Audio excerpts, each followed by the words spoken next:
hast dich entschieden, dein Baby im Krankenhaus zur Welt zu bringen. Was solltest du tun? Worauf solltest du achten? Was bist du bereit, mit dir machen zu lassen? Und was ist ein No-Go für dich? In diesem Video erkläre ich dir genau diese Dinge, worauf du zu achten hast, wie du dich gut vorbereiten kannst, was du mitnehmen solltest, damit du selbstbestimmt und natürlich dein Kind zur Welt bringen kannst. So, in einem anderen Video, in dem ich über Hausgeburten etc. schon gesprochen habe, habe ich darüber gesprochen, dass es sich bei einer Krankenhausgeburt um eine Geburt in einem medizinischen Milieubereich handelt. So, und da gibt es bestimmte Abläufe. Ein Ablauf wäre zum Beispiel, du als Schwangere kommst, gehst zum Kreissaal, wenn die Wehen da sind und eine Hebamme untersucht dich. Problematisch kann es sein, dass es einen Hebammenmangel eben gibt. Das heißt, wenn du dorthin kommst, kann es unter Umständen so sein, nicht unter Umständen, es ist in den meisten Fällen so, dass du nicht die Einzige bist. So, da können 3 andere Frauen sein, da können aber auch 10 andere Frauen sein, die auch alle in den Wehen sind. So, du kommst da jetzt, sagen wir mal, nehmen wir mal den schlimmsten Worst Case an, im 11. Fall kommst du jetzt dazu. Die Hebamme, die ist schon gestresst.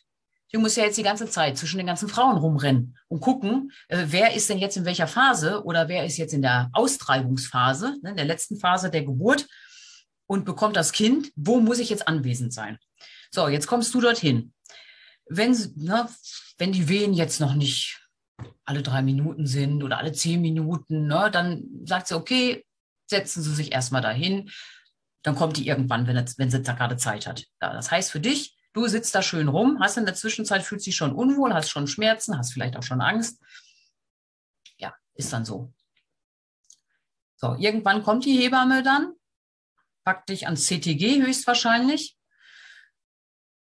um die Herztöne deines Kindes über einen Zeitraum von 20, 30 Minuten so um den Dreh zu überprüfen. Kennst du ja dann schon, wenn du, je nachdem, in welchem Stadium der Schwangerschaft du gerade bist, dann der Wehenschreiber, das CTG-Gerät, schreibt dann eben die Herztöne mit, damit dann das Klinikum Beleg dafür hat, wie die Herztöne waren für den Fall, dass irgendwas da sein sollte. So, dann kommt normalerweise eine gynäkologische Untersuchung. Im Idealfall von einer Frau. Wenn die unsicher ist, kann das auch noch eine zweite Hebamme sein oder eine Ärztin, die dann nochmal hinzugezogen wird. So. Situation ist, du kennst die nicht, weder die Hebamme noch den Arzt noch sonst was. Es ist alles neu, was in deinem Körper da stattfindet. Du bist unsicher, hast Angst, hast Schmerzen. So, und kannst erstmal dann da warten. So, sollte entschieden werden, ja, dass der Muttermund schon ein bisschen geöffnet ist, vielleicht 2 Zentimeter, so ein Finger, 2 Finger breit. Da gibt es 2 Möglichkeiten. Es gibt Krankenhäuser, die sagen, okay, dauert noch ein bisschen, Sie sind ja eine Erstgebärende, wenn das der Fall ist. Gehen Sie noch mal ein bisschen spazieren. Oder gehen Sie nochmal nach Hause und kommen Sie ein paar Stunden wieder. Das führt dazu, dass man sich sehr enttäuscht fühlt, niedergeschlagen ist, weil man ja denkt, es geht jetzt endlich los. Und dann hat man das Gefühl, Mensch, ja, ich bin zu früh gekommen, ich habe was falsch gemacht. So, in dem Fall würdest du wieder nach Hause gehen. Hätte aber den Vorteil, wenn du es positiv sehen kannst, dass du dich in dein Bett legen kannst, dich entspannen kannst, Karten spielen kannst, nochmal in die Wanne und sagen kannst, okay, Babychen braucht noch ein bisschen Zeit. Ich gucke mal, was ich in der Zwischenzeit mache. Dann wäre das gut. Wenn du es negativ siehst, würde ich sagen, versuche in deiner Einstellung was zu ändern, dich besser vorzubereiten. So, zweite Variante wäre, man sagt, alles klar, geht ja wohl jetzt bald los. Dann geht das Aufnahmeprozedere. Also entweder schickt man dann deine Begleitung mit hin oder du darfst nochmal durch die Gegend rennen und dann zur Anmeldung gehen und mit deiner Krankenversicherungskarte und das ganze Gedönse da. So. Wenn du dann gehst du wieder in den Kreissaal oder kannst auch auf dem Zimmer irgendwie schon was da abstellen. So, im Kreissaal geht es dann weiter. Die Wehenabstände werden immer geringer. Und das heißt aber nicht, dass du unbedingt betreut bist, denn die Hebamme springt ja von Fall zu Fall zu Fall, guckt. So, jetzt bist du hoffentlich in der glücklichen Situation, dass du zumindest ein Partner dabei ist. Wenn es der Partner nicht sein kann, dann vielleicht eine Freundin, eine Schwester, die Mutter. Wenn du die Varianten nimmst, selbst dann empfehle ich dir, genau zu schauen, dass auch die vorbereitet sind. Denn die haben ja eine besondere Aufgabe. Und wenn du mehr zu den Aufgaben der Geburtsbegleiter oder Begleiterinnen wissen möchtest, dann schau dir dieses Video an. zusätzlich oder stattdessen gibt es natürlich auch die Möglichkeit, eine Doula zu nehmen. Auch da gibt es tolle Informationen zu dem Thema. Hätte den Vorteil, dass du nicht alleine bist. Ja, wenn deine Geburtsbegleitung oder die Doula, wie auch immer, weiß, was zu tun ist, dann motiviert die dich.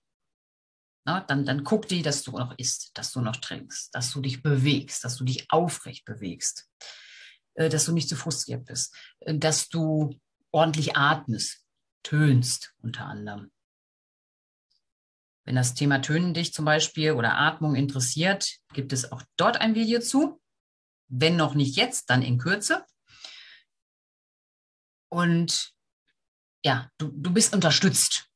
So, du kannst zur Toilette gehen, da geht vielleicht dann der Partner eben mit, wenn du dich dann da irgendwie alleine fühlst oder unsicher bist. So, man versucht dir Mut zu machen, versucht dich zu unterstützen. Und wenn dann das Gefühl da ist, dass da Hilfe nötig ist, dann kann die Begleitperson auch rausgehen und sagen, hallo, liebe Hebamme, oder ne, kommt mal bitte einer hier hin, hier ist jetzt was los. Wenn du da alleine bist, und das habe ich leider schon erlebt bei Geburtsbegleitungen von anderen Frauen, ich war natürlich bei der Frau dabei, aber in der Zwischenzeit, weil die Hebamme ja so ausgelastet war, waren die Türen von den anderen Kreissaaltüren oder Zimmern nur halb geöffnet. So, da konnte ich dann da vorbeigehen und gucken. Was ich da gesehen habe, hat mir nicht gefallen. Da lagen die Frauen am Wehenschreiber, teilweise in Rückenlage, teilweise in Wehenlage, teilweise am Stöhnen, am Schreien, ganz alleine und sind da mit ihren Venen da allein gelassen worden. Also es hat mich so ein bisschen an, ja, weiß ich nicht, wie so einen Schweinestall erinnert, ne? Wo man einfach die Säue irgendwie deine Seite in den Stall schiebt und sagt, komm, krieg da mal grunzt da mal oder stöhn da mal rum und irgendwann komme ich mal nach dir gucken. Also die Frauen taten mir wirklich leid. Und wie gesagt, das ist kein Einzelfall, das ist normaler Standard in deutschen Kliniken. Ja.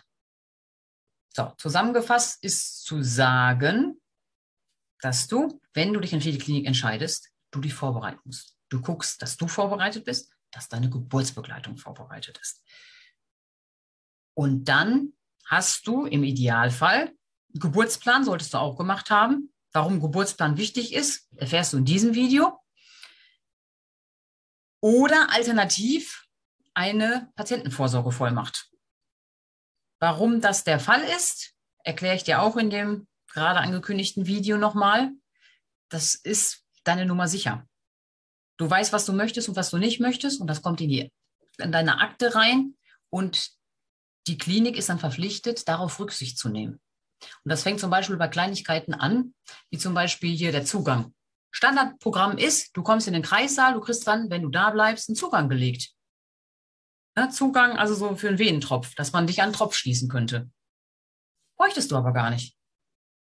Wenn du normal dein Kind natürlich gebären möchtest, möchtest du dich ganz normal bewegen, du möchtest dich festhalten, vielleicht in einem Tuch, möchtest dich auf dem Ball, möchtest im Vierfüßerstand stehen, dafür brauchst du Bewegung. Ist hier eine Kanüle, tut das weh, wenn man sich so bewegt.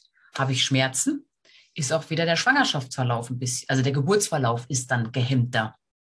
Hat dann wieder mit Adrenalinausschüttung und anderen hormonellen Ausschüttungen zu tun. So, bist du da gehemmt, macht der Gebärmutterhals oder der Muttermund geht dann nicht auf. Dann macht die Gebärmutter teilweise zu und sagt, hier ist ja unsicher, ist ja unangenehm, kann nicht sicher sein, hier lasse ich das Kind nicht raus. So, das jetzt nur mal als einzelnes Beispiel. Musst du nicht. Du kannst bei einem Vorgespräch festlegen, dass du das nicht möchtest, dass du das nur möchtest, wenn tatsächlich eine medizinische Notwendigkeit vorliegt. So, sinnvoll ist es, in einem Vorgespräch mit der Klinik zu klären und, wie gesagt, es schriftlich niedergelegt zu haben und sich auch quittieren zu lassen, dass man das bekommen hat. Und wenn du jetzt Sorge hast, dass das Personal da nicht gut drauf reagiert, ja, du bist die ihr Kind bekommt, die ein Anrecht darauf hat, dass man mit ihr vernünftig umgeht, ja, dass man sensibel auf dich Acht gibt. Das Personal wird dafür bezahlt, dass es schaut, dass da nichts Gefährliches passiert und dass es dir gut geht. So, ist eine Dienstleistung. Das Krankenhaus ist Dienstleister, du hast Krankenkassenbeiträge bezahlt oder der Mann hat die bezahlt und dementsprechend haben sie ihr Soll zu erfüllen und auch zu schauen, dass es dir gut geht. Und was eben auch noch wichtig ist, deine Patientenrechte solltest du kennen. Wenn du in einem meiner Kurse bist, wirst du da vollständig aufgeklärt. Ansonsten schau mal in der Playlist oder vielleicht in der Kursbeschreibung, ob ich dazu nochmal explizit mehr verrate. So. Und wenn du weißt, was du möchtest und dein Partner auch weiß, was du möchtest und darauf Acht gegeben wird, dann sollte der Geburt nichts im Wege stehen. Und was noch ein zweiter Teil sein wird, ist, was passiert nach der Geburt, wenn das Kind da ist. Was möchtest du da? Möchtest du, dass die Plazenta auspulsieren darf? Warum das wichtig ist, erfährst du auch in einem der nächsten Videos. Na, möchtest du dein Kind stillen oder eher nicht? Wie sieht das mit dem Schnuller aus? Das sind alles Gedanken, die du in deinem Geburtsplan auch schon festhalten kannst, womit du dich frühzeitig befassen solltest. Also ich empfehle mal so spätestens 20. Woche solltest du beginnen, dich mit diesen Themen auseinanderzusetzen, wenn es gar nicht anders geht oder du jetzt zum ersten Mal dieses Video siehst und denkst, oh, da gibt es so viele Sachen und ich bin gar nicht vorbereitet. Also ich biete auch noch mal einen Crashkurs an. Das kann ich in 2,5 Stunden, 3 Stunden, kann ich dich auch online über Zoom, über Telefon, wie auch immer, so fit machen, dass du weißt, wo der Hase läuft. So, wenn dir dieses Video gefallen hat oder du dir noch ein paar andere Punkte wünschst, die du in den anderen Videos in meiner Playlist in meinem Kanal nicht findest, dann schreib mir doch bitte in den Kommentar und ich versuche dazu ein Video zu drehen oder aber dir zu antworten. Ansonsten wünsche ich dir ganz viel Erfolg und eine wunderschöne, natürliche, selbstbestimmte, gewaltfreie Geburt.